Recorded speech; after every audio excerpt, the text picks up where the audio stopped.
The earlier Yeah. thing which you mentioned about, thinking about the micro and the macro Yes. as a founder or a CEO, the role which you're playing. Mm-hmm. There is a blog called paulgraham.com, who's the Mm-hmm. founder of Y Combinator. Mm-hmm. It's a simple website. He generally publishes essays Mm-hmm. and talks which happen in Y Combinator California campus. Mm-hmm. So he recently published I think before Diwali, he published a blog called The Founder Mode, Mm-hmm. which was based on a talk given by another successful founder on Y Combinator campus event. So basically, he defines that a founder does not, it's usually is not a modular approach. Mm-hmm. Because you come from consulting, we have looked at org charts, delayering, all those things, right? But a founder exactly has to do the opposite, right? He has to be involved in every small detail of the product and go to market, because ultimately it's his vision, right? So that is the difference. The founder mode is different from the modular approach which corporate CEOs have, right? Because here you need to, like you said, go micro. Yeah. Wherever there is a hole, you need to be there, And fill right? that hole. While you still need to, like, at 30,000 feet level, you're still thinking about macro. That's a good way to put it, the founder mode, because you have to be an executioner, you have to be a manager, you have to be a visionary, you have to be kind of so you have to have different hats at different time, and I think founder mode is a good way to present it here. And add meaning as well, right? On daily basis to your different employees and people who are reporting to you. Absolutely. You're responsible. The person that I appreciate, which is what I mentioned in the very beginning, and that's I appreciate him because that's the person I would like to be. And that connects with me, that okay, if I am taking care of my team members and their families, I will feel proud of myself for doing that. Correct. I think that's also one of the skills which consulting teaches, breaking down a big problem into a smaller problem and then solve for those parts. Yes. Right? So usually I see, partners at good consulting firms, when you sit with them or interact with them over problems, they're generally very good at breaking down those problems, and then obviously that's where they add value, right, to the CXOs and leadership of large corporates. So from that experience to MBA, and then after MBA, you were working on the corporate side? Yes. So what happened during MBA is that INSEAD is a very good school for entrepreneurship. I always say that because the case studies that we do there, these are case studies of not large corporates trying to find some new product or market launch. These are entrepreneurs who are building something and struggling during the journey. So in many case studies, when we are in a room talking about the situation and what should be the resolution, many times the protagonist of the case study is sitting in the back of the room, and then they come and they say, okay, this is actually what happened and this is how they solved it. So what it did is it expanded the circle of knowledge which I knew that I did not know. So that circle is very important, that this is what you know, and this is something that you are fully aware that you don't know, which means there were several parts of my knowledge about an organization where I had theoretical knowledge from books and from the classes, where I understood enough that you need practical experience of doing it to be actually able to understand what these challenges are. So my definition of job hunting became the role that I wanted to run. And when I came back, it was not for a specific company or a sector. It was this role I need. And role required me to run a very small business unit, which is self-sustaining in itself ecosystem. And I was looking for a similar an opportunity where I can do that for an internet space, because I believed this is the space for the future. And when I was doing job hunting, since I had very little experience of only 4 years, there were less companies open to giving that kind of a role. Fortunately, Indian Express had faith in me that with the background and the qualifications, they allowed me to manage their internet business. So that was a very good, and that's the kind of a role I was looking for. So when I came back, it was not decided that I will go in the media space or I will go in this space. That was not the strategy. The strategy was the role that I was looking for. And I spent time with Indian Express, then with the funded startup for 5 months. That's very small phase. I found something about the funding story and made my own biases at that time. And then moved to Hindustan Times for a few years. And in these 4 years, I made enough models and understood some space about information in general, where I knew that there is an opportunity, there is a gap in the market, which I knew how to fill. So that's when I started Quantify. Okay. And so before, when you were talking about case studies, you were talking about unknown. Yes. Right? Yes. So expand a little bit on that. Like, how do you, as an entrepreneur, obviously you have a pitch deck, you have a nice business plan, and once you start executing, how do you encounter unknowns on daily basis? So very, very important thing, I think, would be to it's not less confident. It is a kind of a humility, and always looking for the areas where this can go wrong very consciously. So there is a fine balance between the confidence in your view and vision, and then with the awareness that am I missing something? Because when I start a company, when I start a venture, my main objective is not to prove everyone else wrong. The main objective is to make sure that my conviction is important. Many times when we are so much in belief that, okay, this is how it should work, we become close to the other ideas.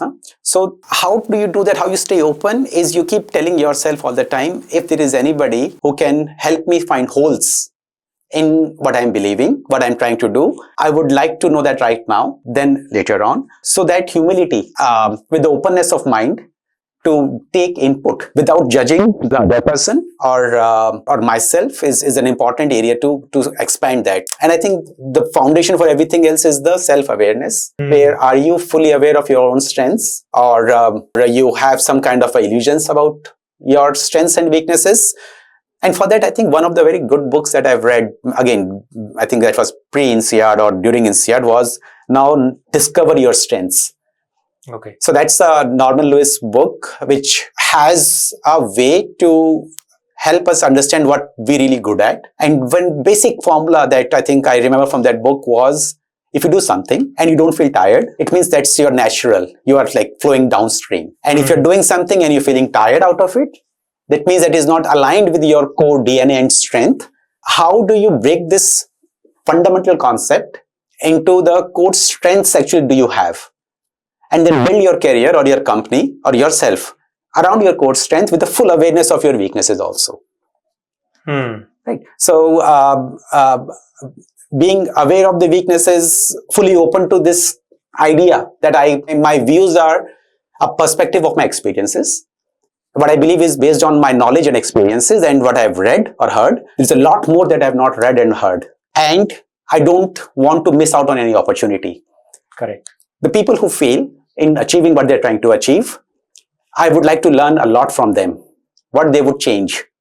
So this is why whenever I meet somebody senior, somebody who's more experienced, who have achieved or not achieved, whatever have tried things, my usual question is, what would you like to change? What you did not know at that time when you know what you know now. So now this is basically a kind of a formula of keep on expanding what you don't know. What happened is during INSEAD, I was a kid, 4 years experience, when there was a case presented to us that this is a situation. With the limited knowledge and consulting experience, I knew the answer. Correct. This is how it should be solved, right? Correct. It's very obvious. But when the founder came and when they started talking about it, rather than saying, oh, he was a fool, he should have done it this way, it's like, there must be a reason why he did this, not the other way around. So a lot of respect to people with experience and views and try to broaden your own thinking. Yeah. So that's what I think is very important for a person to keep on expanding this circle of not what we don't know. And for that, listening capabilities, not trying to prove myself that I'm always right. Yeah, keep on checking yourself. That am I getting there? Am I getting there? For me, the formula is writing a journal. Yeah, just make sure that. Correct. Yeah. But you should still try and swim upstream. But you should be aware that this is not my core strength, and I need helping hands. Yes, absolutely. You need whenever is required, you do things, but the awareness of what you are doing and how long you're going to do. Because many people try building companies, they get tired and then they kind of never try it again. It's too tiring. They tried and they burned their hands. So this awareness which I was talking about, I think journaling, I kept on, I mentioned a few times, but another very core pillar of building this awareness is meditation. I practice Vipassana. So when you feel that vibration in your head, that you are reaching a point of an anxiety, that this is not sustainable, this is not right, there is too much chaos happening here. That's where I kind of, I've developed that kind of a stage where I know that my mental health is not very strong right now, that is required. Then I take a Vipassana 10-day retreat, where you just go to a Vipassana center. That's what I do. For 10 days, you don't talk to anybody. You just stay there, keep on focusing on yourself, clean it up. The brain as a muscle and your arms and biceps as a muscle, they are actually very same in how it works. Okay. We are, when it's physically weak muscle or injured muscle, we can very easily feel it. We know that you're not ready to lift that weight. And when it is damaged, you know how to heal it. Correct. But this is unfortunately not informed or not told, or not educated in schools about the brain muscle. So when there is a stage where you are not in a peace state of mind or in a positive state of mind and feeling sad, depressed, and anxiety, other things, these are actually the weaknesses of muscles over here. And there are very well-defined methods to fix this muscle and make it stronger, which I figured out again from the meditation point of view. And what worked for me is Vipassana. There are many ways to achieve that, but one has to be first aware that there is a muscle which is weak. That's why it is happening. I am having these difficulties in my work, in my personal life, in any situation, not because there is a bad person out there or there is a bad investor or a bad customer. It's basically I have a muscle right now which is not ready to lift that weight, and I need to work on this muscle. Correct. So that I can lift that weight for the future. Yeah, and it's so ironic then in our culture, meditation is so natural, right? Yeah. And then in West, it's fairly new. Yeah. I think 15, 20 years mainstream. Or in 70s we saw one wave, 60s. That people like Sam Harris who have made it public that even 6 years old should do meditation, 4 years old.